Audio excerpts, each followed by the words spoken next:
Chapter 5. Settling In. Morning came very quickly for the tired first years, but the anticipation of attending their first classes quickly burned away any sleepiness. Elan came into their room first thing and awoke them all. "Orientation meeting in 15 minutes, he said. They quickly rose and pulled on slippers and dressing gowns before filing into the common room where Elan and the other prefects were waiting. Harry sat down in one of the beanbag chairs near the fireplace because he was slightly cold. He was quickly joined by Tracy, Draco, Pansy and Theo. Millicent pulled over a high-backed chair, which he could now see was amply padded. Crabbe and Goyle leaned against the wall, trying hard not to yawn.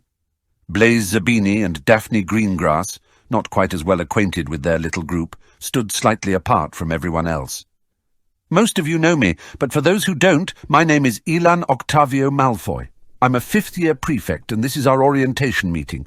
I'd like to introduce Abraham Montague, one of our sixth-year prefects." "Abraham?"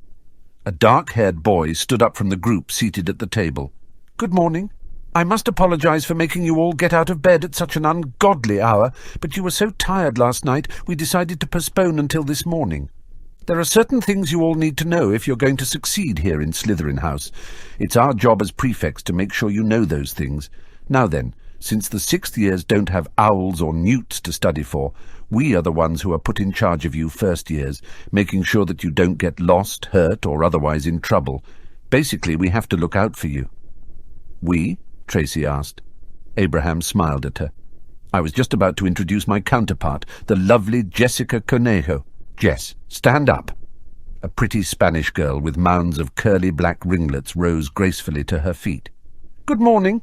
Even though it's we sixth years who are in charge of you, you can come to any of us prefects with questions or concerns." "This is Peter von Eriksson," she said, pointing to a tall, well-muscled boy, "and Molly Archer, the seventh years." A pretty blonde girl who was wearing too much makeup smiled and waved at them. "Elan, of course." The elder Malfoy rose to his feet and took a deep bow. "And Jamie Davis, who most of you already know, representing the fifth years." Tracy's older sister, a short girl with very chic blonde hair, also stood up, though she dropped a graceful curtsy rather than bowing. Abraham cleared his throat. "The most important thing I can say to you is that Slytherins stick together. We can show the outside world no crack in our armour, no gap in our defences. We must have complete solidarity. This means that you support your fellow Slytherins no matter what. Take up your personal problems in private, preferably here in the lair, where no unfriendly ears can overhear." Jessica continued that line of thought. "Solidarity is our best defence. The other houses, most notably Gryffindor, hate us. We have a half-ally in Ravenclaw House, but we can truly depend only on ourselves. Now then, here are the ground rules of Slytherin House," said Abraham. 1. Never take the blame for anything. 2. To avoid taking blame, never get caught. 3. If you do get caught, deny everything and blame someone else. 4. No member of Slytherin House is to maltreat another in any way at all if there's anybody from another house watching. 5. Blood does matter. Ability matters more. 6. There is no Rule 6. 7. Slytherin does not mean Junior Death Eater. Now then, you left out Rule 8. Loyalty is not just for Hufflepuffs. Jessica interrupted him. "Oops," Abraham said, slightly embarrassed. "You're going to do fine, I know it," he assured them. "If you have problems with classwork, you can come see your prefects, preferably us sixth years, though if we're not around, any of the others will gladly help you out." Jessica grinned at them. "If you have problems with other students, as is bound to happen, we'll be glad to help you out. We won't fight your battles for you, so you're going to have to take care of the problem yourself, but we'll give you all the advice you could want." Harry noticed that Jessica had a very nice smile. "Don't worry about getting lost during your first week. We," said Abraham, indicating himself and Jessica, "will be here in the common room every morning to provide directions, and to top it all, we'll actually take you to your first lesson of each class."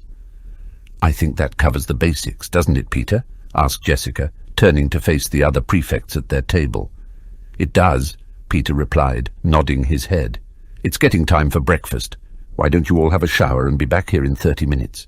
We'll guide you back up to the Great Hall." Feeling very reassured about everything, Harry went to get his bath things.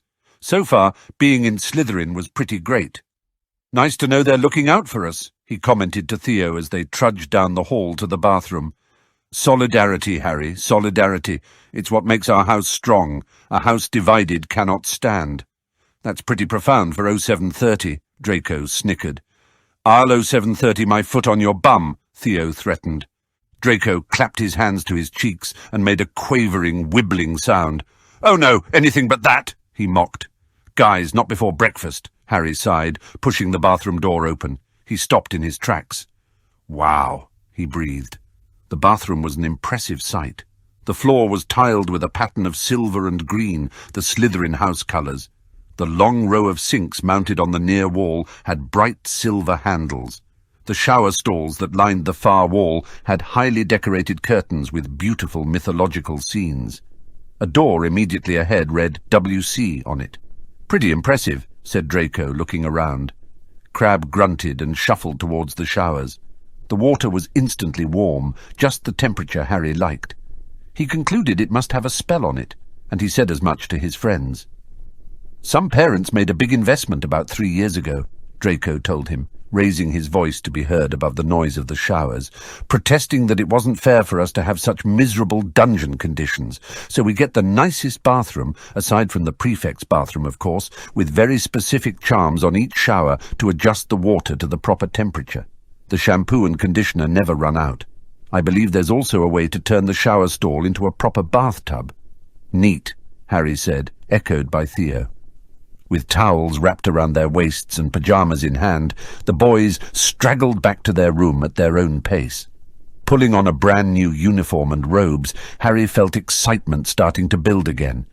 Back in the common room, they were joined by Millicent, Tracy and Daphne, and they once again relaxed in the beanbag chairs while they all waited for Pansy to come out. Theo couldn't relax and kept popping up to pace nervously. "I'm hungry," he finally burst out. "So what else is new?" called Pansy's mocking voice. She stepped out of the girls' corridor and smirked at Theo. "Your smart mouth, girl." "Enough," Jessica said sternly. "We're about to go out and face the rest of the school. The time for bickering is over. Now we are all united." She led them back through the maze of dungeon tunnels. Harry was awake enough now to understand that they were walking in a very big, almost circle. He chose not to say anything, though, as it seemed to be the shortest route. Finally, they came up the stone steps and into the castle proper. Then up some marble stairs, and they were back in the great hall. There were already many students eating, and the Slytherin first years wasted no time in finding seats and filling their plates. Harry helped himself to perhaps the best cooked breakfast he'd ever enjoyed. The little fried tomatoes were scrumptious. He piled on the eggs while everyone dug deep into the serving platters. "Breakfast," Elan said around a mouthful of food, "is the most important meal of the day." "Jess, has Professor Snape given you the schedules yet?" Abraham asked between forkfuls. She nodded. "I'll take care of the first years if you want to get the others." "Sounds good." Jessica handed Harry his schedule, and he stopped eating to study it. It was written in a very neat script, something Harry had yet to master with the quill. "Herbology first thing with Ravenclaw," Theo said. Pansy swallowed a bite of toast. "Oh, Ickle Teddykins can see his girlfriend Mandy," she teased. Theo growled at her. "I'm going to throw you off the top of the astronomy tower," he promised. She fluttered her eyelashes. "Ooh, you want to take me up to the astronomy tower?" They'd heard last night from some second years that older students sometimes had romantic escapades up at the top of the astronomy tower, under the stars.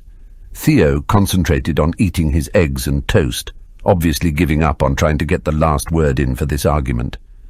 "After herbology, we have history of magic with Hufflepuff," Draco said, looking closely at the schedule. He grimaced. "There's mudbloods in Hufflepuff. After lunch is charms, then transfiguration.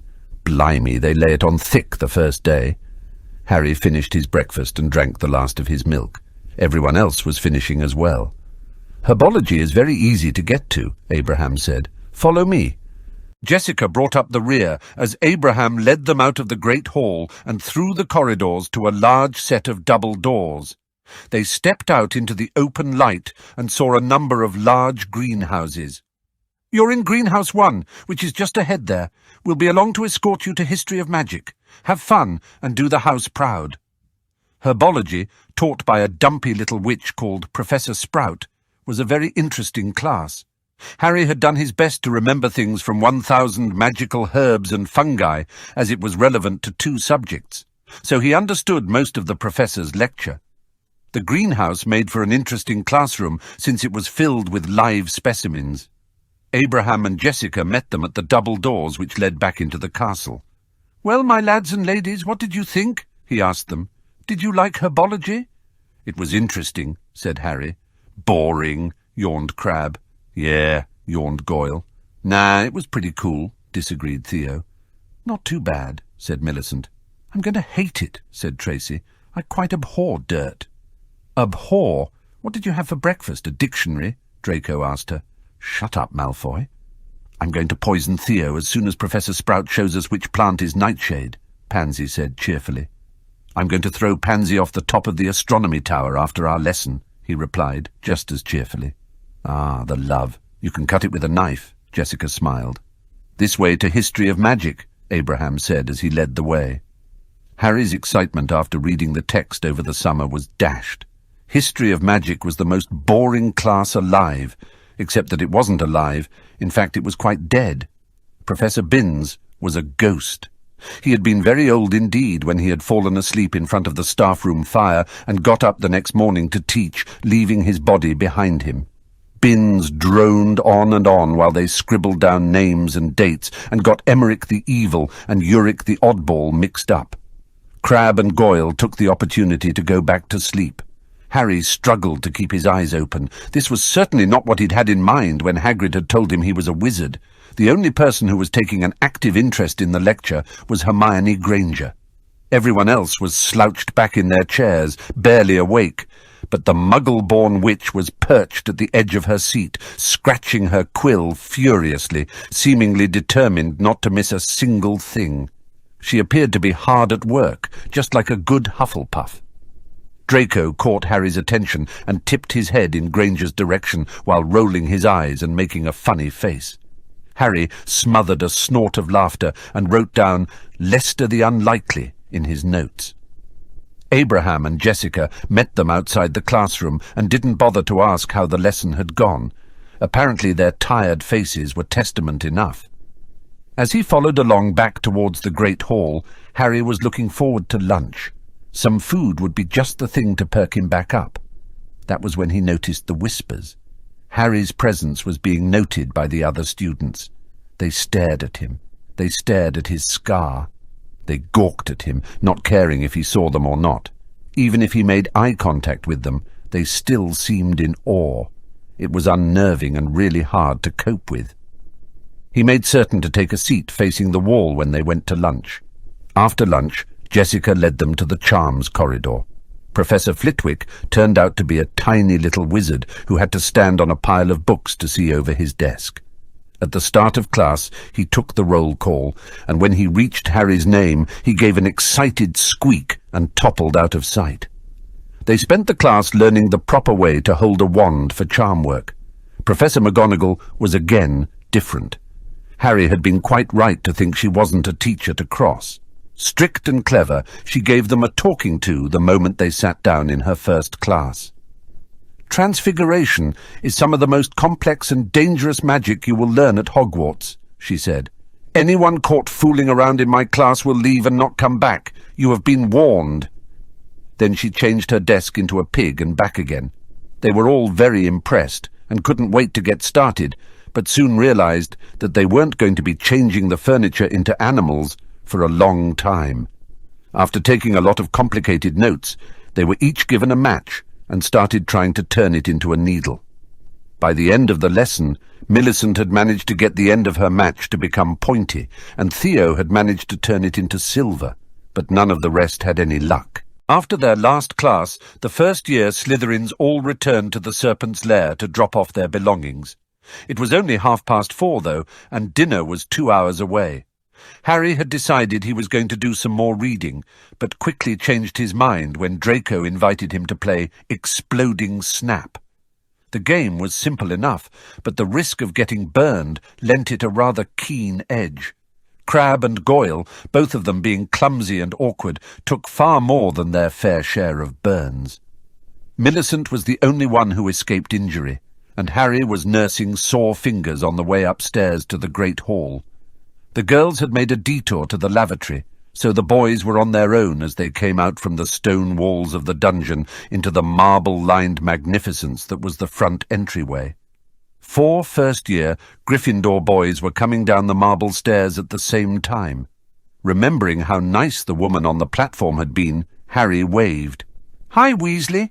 The red-haired boy stopped and gave him a cold look. His eyes briefly snapped up to the scar on Harry's forehead. "What do you want, Slytherin?" he asked in a nasty tone. "Nothing," Harry said, startled by the rebuff. "I just wanted to say hi." Weasley didn't say anything else, but the sneer on his face said more than enough. He turned and went to catch up with the others Gryffindors. "Do you know him, Harry?" asked Draco. "No, not really. I saw him outside the platform. His mother was the lady I asked how to get through the barrier. I just thought I'd say hi, but I didn't expect him to be such a tosser." "What's his name?" Theo asked. "Ron Weasley," Harry replied. "Weasley." Theo let the word roll around in his mouth. He managed to make it sound quite distasteful. "I know the name," Draco said shortly. "Hey, Weasel!" he sneered in Ron's direction. Weasley stopped again and looked back over his shoulder. This time Longbottom and the other 2 boys stopped to wait for him. "That's right. I'm talking to you, Weasel," Draco drawled insultingly. "Who are you? What do you want?" Draco stepped closer, and Crabbe and Goyle moved up to flank him, standing a short distance behind. They looked like bodyguards, with seriously unfriendly expressions on their faces. "I'm Malfoy, Draco Malfoy," Draco said, drawling his words once more. "This is Crabbe," he said, gesturing left with his head. "And this is Goyle," he continued, gesturing right, flipping his hair around. "Draco Malfoy?" Weasley asked, trying to suppress a snigger. "Think my name's funny, do you? Note that I had no need to ask your name. My father told me that the Weasley family has red hair, freckles, and more children than they can afford," he sneered. Weasley's face was turning red. "Shut up, Malfoy. You've got a lot of nerve to talk to me that way. You've got a lot of nerve to be rude to Harry the way you just were. I think you owe him an apology." "Get stuffed. I don't apologize to Slytherins." "I don't think I like your attitude." "Isn't that a shame? You better watch yourself, Weasley. Nasty things happen to those who don't respect their betters. When they come along, I'll make sure to take notice." "You've got an answer for everything, don't you, Weasel? I bet." Draco broke off, staring at Ron's feet. "You're wearing muggle trainers and then not even getting robes that cover them up. You are a poor excuse for a wizard." Weasley was obviously sizing up Crabbe and Goyle. His eyes flicked back to Harry briefly, then flicked to Theo and back to Draco.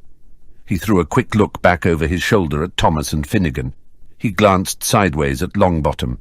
Harry knew he was trying to decide if they could beat the odds. Weasley took a deep breath. "Any time you want to find out how much of a wizard I am is fine with me, Malfoy." He turned his back and walked into the great hall, trailed by his friends. "What was that all about?" Harry asked. "Some wizarding families are better than others, Harry. Weasleys actually like muggles. They like all the atrocious things that muggles do to each other. They forget the awful things the muggles have done to us." "Well, we don't forget." His tone was somber. "Fascinated with their primitive culture and their primitive science. Turned their backs on the wizarding world they have. It's a wonder their blood hasn't been diluted to nothing by now." "You sound rather elitist," Harry said. He'd been taught in Muggle school that people were equal. Draco raised an eyebrow. "Of course we are. Even the Muggles still have their royals around. Royalty is the most stable form of rule, the form that best serves the people. With one person to issue orders, things get done, and there's no silly obstacles like politicking or running for re-election. There's plenty of that codswallop every time the Minister of Magic is up for office." "But look at what happened to most Muggle royalties," Harry said. "Revolutions." "Further proof," Draco crowed, "that Muggles are uncivilized. Muggle royals often took only the privileges of their rank and station, but not the responsibilities. Their children grew up spoiled brats. That's why they were overthrown.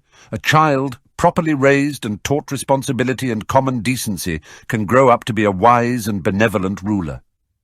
He's not telling you that our royal theory also includes elected officials to a parliament which reflects the will of the people, Theo interjected.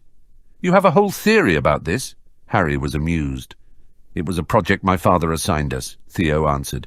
Myself, Draco, Pansy, Millie and Tracy. He was your tutor, right? Harry remembered that from Draco's letters. Yes, he taught us all about magical theory and philosophy, Draco said. Sometimes he would bring guests to speak with us. He didn't want us to be limited to one viewpoint. Our parents wanted us to be able to think, not to just follow blindly. Yeah, well, stop pontificating and blindly follow yourself into that hall. You're in the way, Tracy said, as she led the girls up the stairs. Pansy elbowed Theo out of the way, even though he really wasn't in it. Stop what? Draco asked, confused. Pontificating. It means Malfoy is a stuck-up git, she smirked at him. Hey, come on, dinner is waiting, Pansy said as she shoved Theo towards the doors. Dinner was a sumptuous affair, though not quite with the grandeur of the welcoming feast. Some of Harry's favourite foods were on the menu, and he was hungry. As Draco began relating the Weasley incident, as he called it, to Tracy and Millicent, Pansy and Theo were bickering again, Harry thought about his day. With 4 classes behind him, Harry thought that Transfiguration seemed to be the most difficult. He was feeling pretty uneasy about it, for Professor McGonagall seemed a very demanding taskmistress and wasn't likely inclined to mercy. Professor Flitwick, on the other hand, rather seemed to like him, and Harry figured he would do quite well in charms. It had certainly been embarrassing when the diminutive professor tumbled off his stack of books. But the class was interesting. Just as interesting in its own way was herbology. He'd already learned that wolfsbane was also called monkshood. Professor Sprout had mentioned, as he'd remembered from his reading, that it was a deadly poison. History of magic seemed to be the worst of the lot. It appeared to be good for nothing other than 40 winks. How he was supposed to stay awake through the monotony of it, he didn't know. At least he wasn't alone in that feeling. Binziel bore you to tears, Abraham was saying at dinner. He's never going to learn your names, so don't get offended. He might also call you by your father's name. You get used to him. But the material, Tracy despaired. It's so bloody boring. That's why you sleep in class and read your book later. You also do other reading to get the real picture. If you can make it more than just one endless and then, history of magic is pretty interesting. How can you lie to them like that, Abraham? Jessica asked. You are the only person in this school who enjoys history. I like studying history. History is interesting. I prefer to make history, she said, tossing her head, sending her dark curls flipping back over her shoulder. Anyways, Abraham continued, if you apply yourself and don't let it become that dreadfully boring history stuff, then you can bear through it easily. You might even learn a thing or two. So, Harry, what was your first day like? Jessica asked him curiously. It was all wonderful, he said, meaning it. Even the boring parts of his day had been worlds better than the best day on Privet Drive. I can't believe I've missed out on so much. I can't even imagine going back to living like a muggle. His blood is singing to him, Draco said proudly. Well, I'm glad you're back among wizards, Harry, where you truly belong. Jessica smiled at him. Dessert was served, and Harry stuffed himself on treacle tart. He was still revelling that there was no Dudley around to take it away from him. You know what we should do after dinner? Draco said to Theo. What's that? Hexes, Theo grinned. And curses? Of course, we haven't had any free time yet. We really ought to be prepared for our first defense lesson tomorrow, wouldn't you say? It would be extremely imprudent to be unprepared. My thoughts exactly. Did anyone bring their defense book along today? I did, Tracy said. Good work, Tracy, said Draco. Where shall we go? Theo asked. I'm sure there are plenty of empty rooms in the dungeons. Tracy responded. I found a suitable place this afternoon. It's right next to the History of Magic classroom. Excellent. We'll go now, shall we? Harry, Draco, Theo, Pansy, Tracy and Millie got up from the table. Where are you all going? Blaise Zabini asked. We're going to work on some hexes and jinxes, Draco replied. Yeah? Sounds like fun. Draco cocked his head in consideration. Would you like to come along?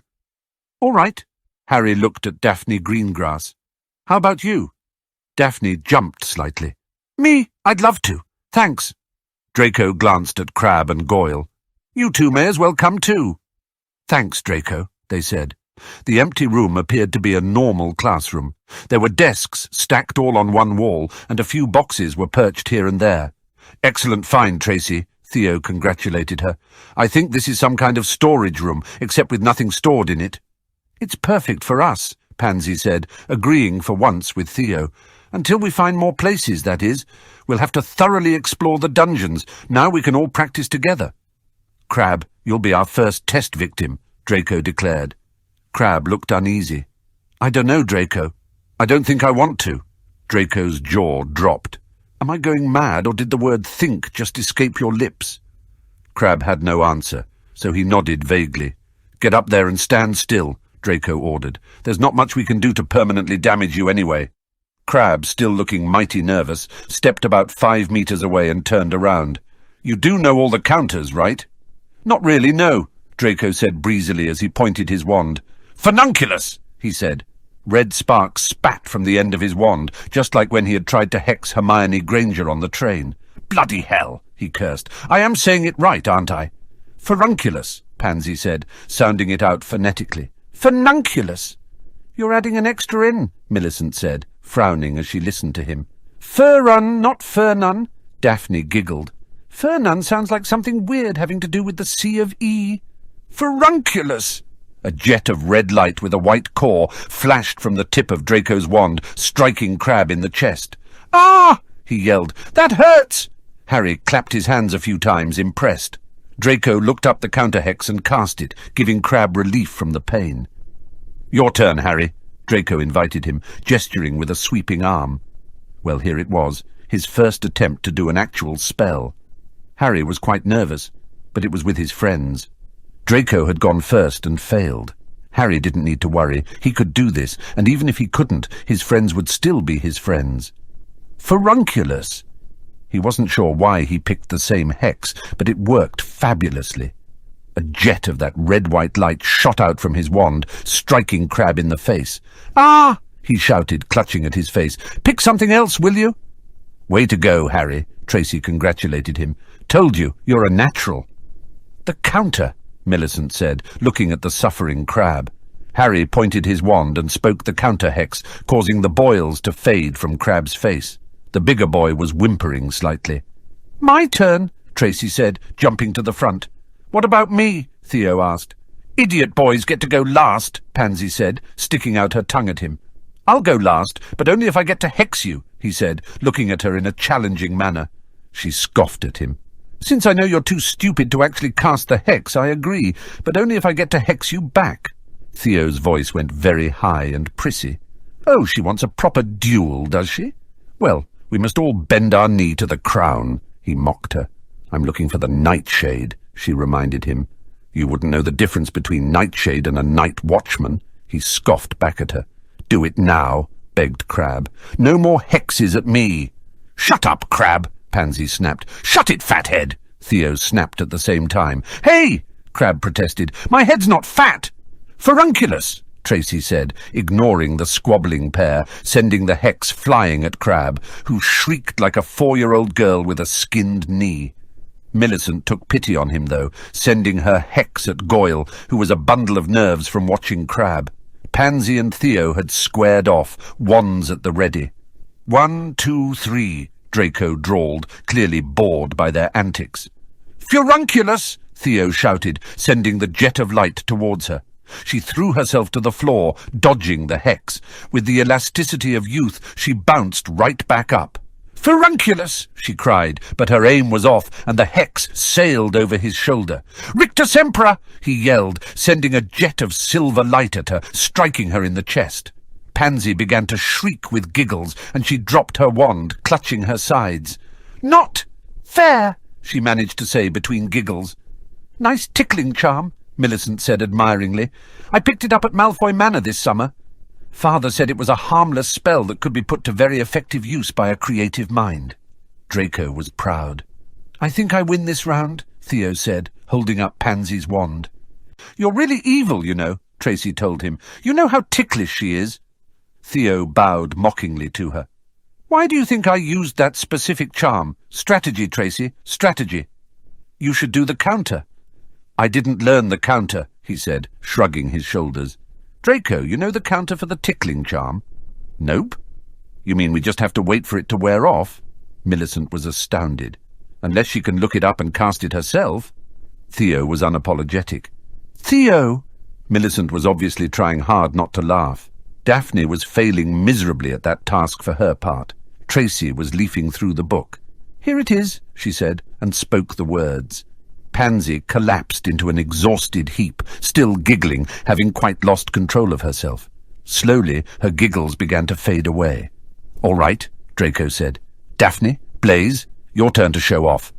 Blaze gestured for Daphne to go first. She pointed her wand at Crab. "Furunculus!" Harry was really starting to feel sorry for Crab as boils broke out over his face again. He supposed someone had to be the target. If they just cast at a stone wall, they wouldn't know if the spells were done properly. They continued to practice their hexes and curses until just before curfew. Then they gathered up their things, took the last curses off of Goyle and Crab, and hustled for the safety of the dungeons. Harry was feeling very satisfied. With a little work, he'd managed to cast all but 2 of the spells he'd tried. He'd done better than Daphne, who had only managed 2 spells. Poor Blaze Zabini couldn't do more than shoot sparks, no matter how many times he tried. Harry was very excited about Defense Against the Dark Arts and wondered how he was going to get any sleep. They got inside their common room just as the bell tolled curfew. Now, only prefects and teachers were allowed to be outside of the dormitories. That didn't count the ghosts, of course. The ghosts still unnerved Harry. Watching them float right through walls was enough to make his bones shiver. Harry was very tired and sought his bed. The others agreed with him. By the time he had changed into his pyjamas and laid down, his eyelids were very heavy indeed. He struggled to stay awake and participate in the conversation that Draco and Theo were having, but when the first thing he said was interrupted by a huge yawn, he gave it up and was asleep before he could hear the others wish him pleasant dreams.